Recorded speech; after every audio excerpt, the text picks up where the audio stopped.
प्रधानमंत्री नरेंद्र मोदी को कनाडा द्वारा आगामी G7 शिखर सम्मेलन में आमंत्रण भेजा गया है और यह खबर न सिर्फ भारत के राजनीतिक गलियारों में बल्कि वैश्विक स्तर पर भी चर्चाओं का केंद्र बन गई है। इस आमंत्रण को दुनिया भर के उद्योग जगत ने खुले दिल से स्वागत किया है और इसे भारत और कनाडा के रिश्तों को नए सिरे से शुरू करने की दिशा में एक सकारात्मक कदम माना जा रहा है। जब अंतर्राष्ट्रीय मंचों पर किसी देश को G7 जैसे प्रभावशाली समूह के सम्मेलन में आमंत्रित किया जाता है तो उसका न सिर्फ राजनीतिक बल्कि आर्थिक प्रभाव भी बहुत गहरा होता है।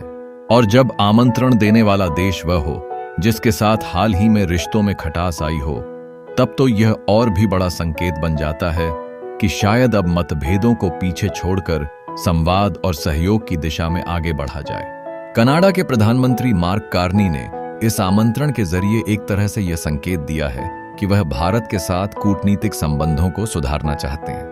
भारत को G7 में आमंत्रित करना न केवल भारत की वैश्विक स्थिति की मान्यता है, बल्कि यह भी दर्शाता है कि दुनिया के सबसे विकसित देशों के समूह को भारत की भागीदारी की आवश्यकता महसूस हो रही है। भारत दुनिया की 5वीं सबसे बड़ी अर्थव्यवस्था है और वैश्विक मंच पर इसकी भूमिका तेजी से बढ़ रही है। ऐसे में भारत को G7 जैसे मंच पर आमंत्रित करना यह बताता है कि अब विकसित देश भारत को सिर्फ एक उभरती हुई अर्थव्यवस्था नहीं बल्कि एक रणनीतिक साझेदार के रूप में देख रहे हैं। कनाडा भारत संबंध पिछले कुछ महीनों में काफी तनावपूर्ण रहे हैं। खासकर 2023 में सिख कार्यकर्ता हरदीप सिंह निज्जर की हत्या के बाद दोनों देशों के बीच संबंधों में जबरदस्त गिरावट देखी गई थी। कनाडा ने इस हत्या के पीछे भारतीय खुफिया एजेंसियों की संलिप्तता का आरोप लगाया था, जिसे भारत ने सिरे से खारिज कर दिया था।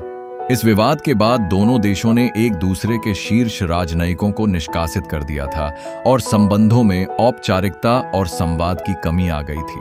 लेकिन अब जब कनाडा ने प्रधानमंत्री मोदी को आमंत्रित किया है तो यह स्पष्ट है कि दोनों देशों के बीच एक बार फिर से संवाद की संभावनाएं बन रही हैं। उद्योग जगत ने इस कदम का गर्मजोशी से स्वागत किया है। बिजनेस काउंसिल ऑफ कनाडा के अध्यक्ष गोल्डी हैदर ने इस आमंत्रण को द्विपक्षीय संबंधों को पुनः स्थापित करने की दिशा में एक अवसर बताया है। उनका कहना है कि यह दोनों देशों के उद्योगों के लिए एक नई शुरुआत हो सकती है। कनाडा इंडिया बिजनेस काउंसिल के अध्यक्ष विक्टर थॉमस ने भी कहा है कि वैश्विक अनिश्चितता के इस समय में सरकारों का आपस में संवाद करना और भी अधिक आवश्यक हो गया है। यदि भारत और कनाडा मिलकर काम करें तो यह न केवल दोनों देशों के व्यापारिक संबंधों को सुधार सकता है बल्कि वैश्विक आपूर्ति श्रृंखला को भी मजबूत बना सकता है। भारत का G7 में शामिल होना इसलिए भी महत्वपूर्ण है क्योंकि यह एक ऐसा मंच है जहां दुनिया के सबसे शक्तिशाली देश नीतिगत फैसले लेते हैं। ऐसे में भारत की उपस्थिति वहां यह सुनिश्चित करेगी कि विकासशील देशों की आवाज भी सुनी जाए। साथ ही भारत जैसे देश जो लोकतांत्रिक मूल्यों में विश्वास रखते हैं, उनकी भागीदारी से G7 का स्वरूप और अधिक समावेशी बनेगा।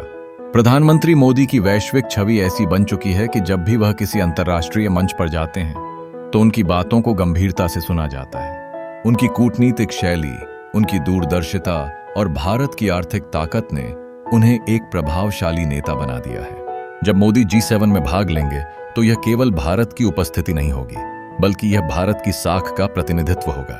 वह न केवल जलवायु परिवर्तन, तकनीक, स्वास्थ्य और वैश्विक शांति जैसे विषयों पर अपनी बात रखेंगे बल्कि भारत की सांस्कृतिक विरासत और लोकतांत्रिक परंपरा का भी प्रचार करेंगे।